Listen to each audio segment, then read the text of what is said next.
The Amish don't winterize their gardens the way you think they do. While you're covering, wrapping, and protecting, they're exposing. While you're adding more, they're stripping away. And somehow, their perennials come back stronger, wilder, more alive than anything in a suburban garden center. This November, what if everything you've been taught about winter prep is backwards? What if the secret isn't in what you do, but in what you stop doing? If that just shifted something in you, hit that subscribe button right now, because what I'm about to share will completely change the way you prepare your perennials for winter. We're diving into 6 Amish secrets that go against everything the gardening industry wants you to believe. Here's what nobody tells you about winter garden prep. The entire system is designed to keep you afraid. Afraid that your plants won't make it. Afraid that you're not doing enough. Afraid that if you don't buy this product or follow that complicated routine, everything will die. And that fear keeps you spending money, spending time, spending energy on protection methods that often do more harm than good. But the Amish have been growing food for over 300 years without garden centers, without frost blankets, without panic. And their perennials don't just survive winter, they thrive because of it. What you're about to learn addresses a core misunderstanding that most gardeners carry, the belief that winter is the enemy, that cold is something your plants need to survive. But here's the truth that's going to set you free. Your perennials don't need to survive winter. They need winter to survive. Cold isn't the threat, overprotection is. And once you understand why, everything changes. You'll stop fighting nature and start cooperating with the same force that's been preparing plants for winter for millions of years. You'll save money, save time, and most importantly, you'll grow stronger, healthier perennials that come back year after year with a kind of vigor that makes your neighbors ask what your secret is. Let me tell you about 2 gardens I observed over the course of one winter. The first garden belonged to my neighbor, someone who takes gardening seriously, reads all the magazines, watches all the videos, does everything by the book. In late October, I watched him wrap every single perennial in burlap. He mulched heavily with store-bought cedar chips. He covered his raised beds with tarps, weighted down with bricks. He even installed little protective cages around his more delicate plants. It took him 3 full weekends. The garden looked like it was being shipped somewhere, fragile side up, handled with care. The second garden belonged to an Amish woman I'd met at a local farmer's market. She invited me to visit in November, and I'll be honest, I was shocked by what I saw, or more accurately, what I didn't see. No coverings, no wrapping, no tarps. The perennials stood exactly as they'd grown through summer and fall. Tall stems, dried seed heads, leaves where they'd fallen. She walked me through her garden, and I couldn't help myself. I asked, "Aren't you going to protect them?" She looked at me with this gentle smile and said something I'll never forget. She said, "Protect them from what? From doing what they were born to do?" I didn't fully understand until spring. When the snow melted and the ground thawed, I watched both gardens wake up. My neighbor's garden was a disaster. The burlap had trapped moisture, and several of his perennials had rotted at the crown. The heavy mulch had created perfect habitat for voles, and they'd eaten through root systems all winter. The covered raised beds had poor air circulation, and fungal diseases had taken hold. Plants that did survive came back weak, with thin stems and pale leaves. He lost about 40% of his perennials that winter, despite doing everything the books told him to do. The Amish woman's garden exploded with life. Every perennial came back thick and strong. The stems were robust, the leaves were deep green. The root systems had expanded underground in ways that only happen when a plant experiences true dormancy. And as I stood there in early April, watching her cut the first asparagus spears of the season while my neighbor was replacing dead plants, I realized I'd been doing it all wrong. We'd all been doing it all wrong. She invited me to sit on her porch, and over cups of strong tea, she explained the 6 principles that guide Amish winter garden preparation. These aren't trendy techniques or complicated formulas. These are simple truths that come from watching, listening, and trusting that nature knows what it's doing. And I'm going to share every single one with you today.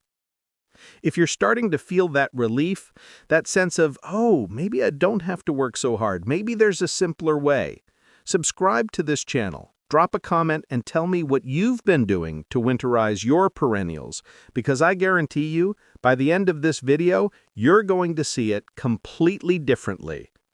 Secret number 1 is this: cold exposure strengthens root systems. Now, I need you to really hear this, because it goes against every protective instinct we have as gardeners. Your perennials need cold. Not a little cold, not mild cold. They need deep, sustained, freezing cold. There's a biological process called vernalization that happens when perennial plants experience temperatures below 40 degrees Fahrenheit for extended periods. During vernalization, the plant's genes literally change. Flowering genes get activated. Root development genes kick into overdrive. The plant receives a signal that says, winter is here, go deep, go dormant, prepare for the explosion of growth that comes in spring. When you cover your perennials, when you wrap them in burlap, when you try to keep them warm, you're interrupting this process. You're telling the plant, it's not really winter, don't go fully dormant, stay a little bit active. And that half-dormant state is where problems happen. The plant isn't fully asleep, so it's still using energy, still vulnerable to temperature swings, still susceptible to rot and disease.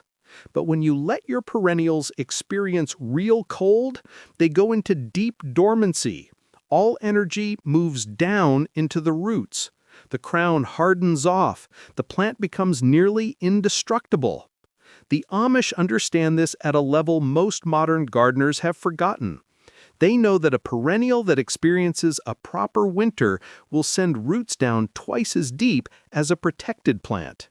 Those deep roots access water and nutrients that shallow roots never reach. They anchor the plant against wind and weather. They create a foundation for the kind of vigorous top growth that produces abundant flowers and foliage. Cold isn't the enemy. Cold is the training program that makes your perennials stronger. Secret number 2, leave the stems standing. This is the one that looks wrong to everyone who's been taught that a clean garden is a healthy garden. But here's what happens when you cut perennials down to the ground in fall. You remove the very structure that protects the crown. Those dried stems that look dead, they're working. When snow falls, it settles on those stems and creates insulating pockets of air around the base of the plant. When wind blows, those stems break the force before it reaches the crown. When temperatures swing wildly between freezing and thawing, those stems moderate the changes, preventing the freeze-thaw cycle that heaves plants right out of the ground. The Amish have a specific technique here. They don't cut stems, and they don't leave them at full height either. They break them. About 2 weeks after the first hard frost, when stems have dried but before they've become brittle, Amish gardeners walk through and gently break stems at varying heights. Some break at 12 inches, some at 18, some at 24. This creates layers, and those layers trap snow and create maximum insulation. It's the difference between a single blanket and 3 blankets layered together. The air between the layers is what keeps you warm, and the same principle applies to your perennials. There's another reason to leave stems standing that has nothing to do with temperature. Those hollow stems provide winter habitat for beneficial insects.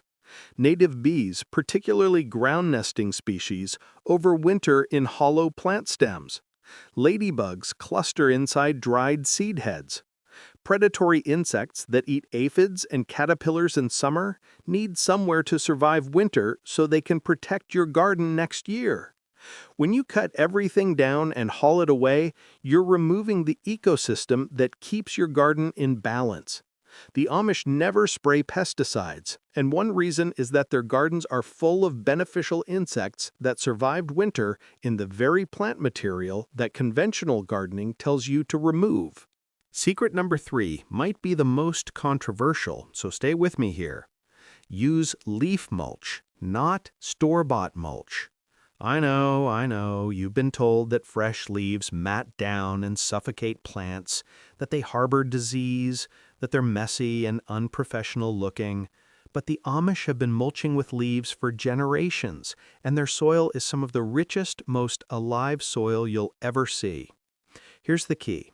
They're not piling leaves up around plant crowns. They're letting leaves fall naturally and settle into a loose layer across the entire garden bed. When leaves fall in a forest, nobody rakes them up. Nobody replaces them with cedar chips or cocoa hulls.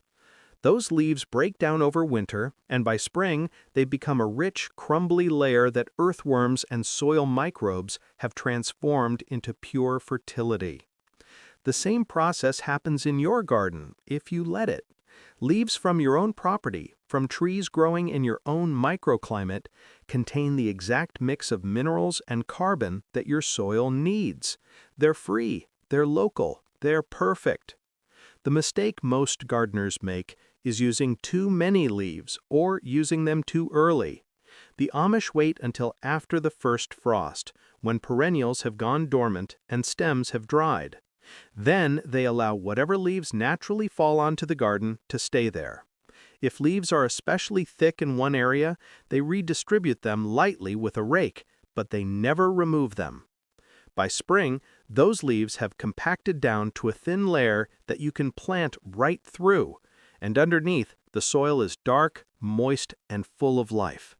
Compare that to store-bought mulch, which often contains dyed wood from who knows where, which doesn't break down or add any fertility, and which costs money you don't need to spend. If this is making sense, if you're starting to see how working with nature instead of against it creates better results with less effort, make sure you're subscribed. And comment below with what kind of mulch you've been using, because I want to hear if anyone else has discovered the power of simple leaf mulch. Secret number 4 is about water, and it's going to sound harsh at first, but trust me on this. Stop watering in November. Completely. The natural instinct, especially if you live somewhere with dry falls, is to keep watering your perennials right up until the ground freezes. You think you're helping them stay hydrated, helping them survive, but wet soil in winter is deadly. When water-saturated soil freezes, it expands, and that expansion crushes fine root hairs and damages root systems. When that same soil thaws, it contracts, creating air pockets around roots that lead to desiccation and frost heave. Dry soil, on the other hand, freezes more slowly and insulates better. Perennials with dry root zones go into dormancy cleanly and stay dormant consistently. The Amish stop all supplemental watering by mid-November at the latest, often earlier depending on natural rainfall. They want the soil to enter winter on the dry side of moist. This doesn't mean bone dry. If you've had no rain for weeks and the soil is dust, a deep watering before freeze-up makes sense. But the goal is to have soil moisture levels drop as temperatures drop, mimicking the natural pattern that perennials have evolved to expect. There's another piece to this that has to do with disease. Wet conditions plus cold temperatures plus dead plant material equals fungal paradise. Botrytis, crown rot, root rot, all of these diseases thrive when moisture is trapped around dormant plants. Dry conditions shut down fungal growth and keep your perennial safe through the vulnerable dormancy period. When spring comes and the soil naturally warms and moistens, that's when active growth begins and moisture becomes beneficial again. But through winter, dryness is protection. Secret number 5 is about timing, and it requires you to pay attention to your specific garden in your specific location. The Amish don't follow calendar dates for winter prep. They don't read articles that say, in November do this, in October do that. They read their gardens. They watch for the signals that their particular plants in their particular microclimate are telling them. First, they wait for the first hard frost. Not a light frost that just nips tender annuals, but a real freeze that turns perennial foliage brown and triggers dormancy. In Zone 5, where many Amish communities are located, this usually happens in mid to late October. In warmer zones, it might not happen until December. In colder zones, it could be September. Only after that first hard frost do they do any winter prep at all. This is crucial because if you cut stems or mulch too early, you can trap warmth and delay dormancy, leaving plants vulnerable when cold really hits. The second signal they watch for is soil temperature. When soil at root depth, about 6 inches down, consistently stays below 50 degrees, dormancy is deep enough that the garden can be left alone. You can check this with a simple soil thermometer, or you can just observe your plants. When all top growth has browned and collapsed, when there's no hint of green at the crown, dormancy has happened. The third thing the Amish pay attention to is daylight length. When days drop below 10 hours of light, perennial plants stop responding to temperature as much and start responding to photoperiod. This is nature's backup system, ensuring that even in mild falls, plants go dormant before winter hits. You don't need to measure this, just notice when the days feel really short, when you're coming home from work in darkness. That's when perennials have gotten the signal, and that's when you know winter prep, or really winter non-prep, can happen. Subscribe right now if you want more gardening wisdom that's rooted in observation and natural cycles instead of product marketing and fear. Secret number 6 is the hardest one for most gardeners to follow, and I include myself in this. The secret is wait until spring to clean up. The Amish leave all winter debris, broken stems, dried leaves, seed heads, in place until perennials show new growth in spring. Not until the soil thaws, not until the calendar says it's spring, until actual green shoots emerge from the crown. This requires patience and trust, 2 things our instant gratification culture doesn't teach us very well. There are practical reasons for this. Early spring often brings late freezes, and that layer of winter debris is still providing protection during the most vulnerable time. When a warm February day tricks plants into breaking dormancy early, and then a March freeze comes through, it's the gardens with debris still in place that escape damage. Additionally, beneficial insects are still emerging from their winter hiding spots through March and even April. If you clean up too early, you remove them before they've fully woken up, and you lose the pest control they provide all season. But there's a deeper reason, and this is where the Amish wisdom really shines. By waiting until new growth emerges, you can see exactly where your plants are, how they're coming back, and what needs attention. You're not guessing where the hosta crown is and accidentally slicing it with your spade. You're not cutting off emerging shoots because you cleaned up before they broke the surface. You're letting the plants tell you when they're ready for the transition from winter to spring. And you're working with that timing instead of imposing your own. When spring cleanup finally happens, the Amish do it gently. They remove large stems but leave small debris to continue breaking down. They pull back excess leaves from directly over crowns, but leave them between plants. They work with their hands or light tools, never aggressive raking or tilling that disturbs roots or damages emerging shoots. It's a conversation with the garden, not a cleanup operation. Now that you understand the 6 secrets, let me give you the practical steps to actually implement this in your own garden. This isn't complicated, and that's the point. Simplicity is the whole philosophy here. Step 1. Do a November walkthrough of your perennial beds. You're not doing this to create a task list, you're doing this to observe. Notice which plants have dried stems that are still standing strong. Those are the ones you'll leave or gently break. Notice where leaves have accumulated naturally. Notice which areas drain well and which hold moisture.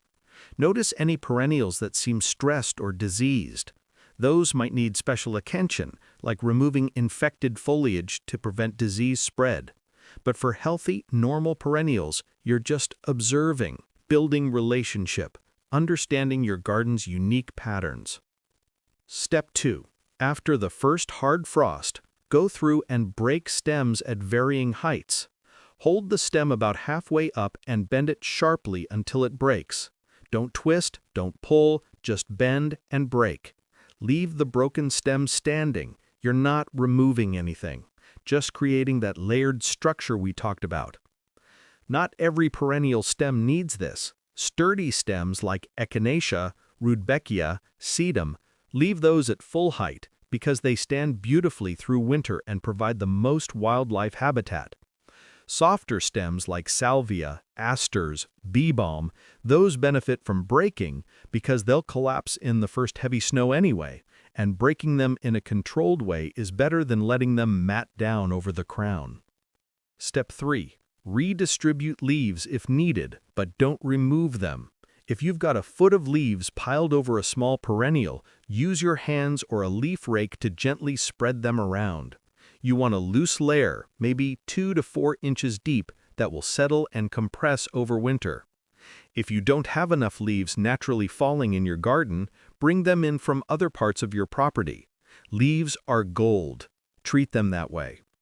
Step 4. Stop watering. Mark it on your calendar if you need to. Mid-November, no more supplemental water. Let natural rainfall provide whatever moisture comes and trust that less is more from here until spring. Step 5. Mark any tender perennials or new plantings.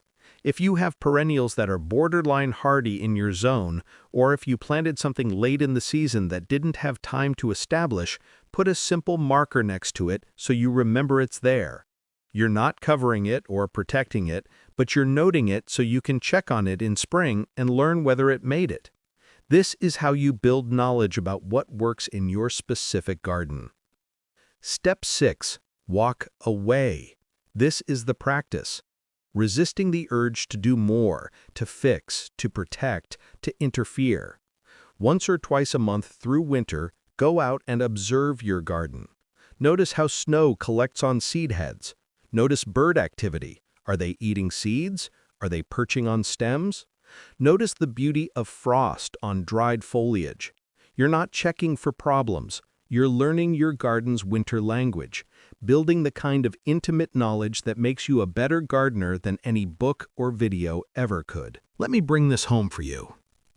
You started this video probably feeling some anxiety about November and winter prep. Maybe you were worried you weren't doing enough, weren't buying the right products, weren't protecting your perennials adequately. Now you know the truth. Your perennials don't need rescuing. They need cold. They need stillness. They need dormancy. They need you to trust that millions of years of evolution didn't create fragile plants. It created survivors. The Amish know this in their bones. They've watched it prove itself out generation after generation. They've learned that nature isn't something to fight or outsmart or improve upon with products and techniques. Nature is something to observe, respect, and cooperate with. And when you do that, when you stop fighting and start listening, your garden becomes easier, more productive, more resilient, and more alive. You're not neglecting your garden by doing less. You're honoring it. You're not being lazy. You're being wise. Winter isn't the enemy. It's the teacher. It's the essential pause that makes the spring explosion possible. And this November, you're finally ready to listen. I want you to take this into your body as truth. Your perennials are not fragile. They are strong. They are capable. They are perfectly designed for the climate they grow in. Your job isn't to save them from winter. Your job is to get out of the way and let winter do what winter does best: strengthen roots, trigger dormancy, prepare the ground for renewal. If this video shifted something fundamental in how you see your garden, let me know in the comments. Tell me which of these 6 secrets surprised you most. Tell me what you're going to stop doing this November. And if you want more gardening wisdom that questions what you've been sold and gets back to what actually works, hit that subscribe button, because we're just getting started. There's so much more that nature wants to teach us about soil, about seeds, about seasons and cycles, and the deep intelligence that runs through every living thing. But it all starts with this: stop fighting, start trusting. Let your garden teach you what it knows. Your garden is already perfect. It's been trying to tell you that all along. This November, maybe it's time to finally believe it. Thank you for being here. Thank you for being willing to question what you've been taught and open yourself to a different way. Go outside, look at your perennials. Tell them you're sorry for overprotecting them, and tell them you're ready to let them be what they are: strong, resilient, and completely capable of winter.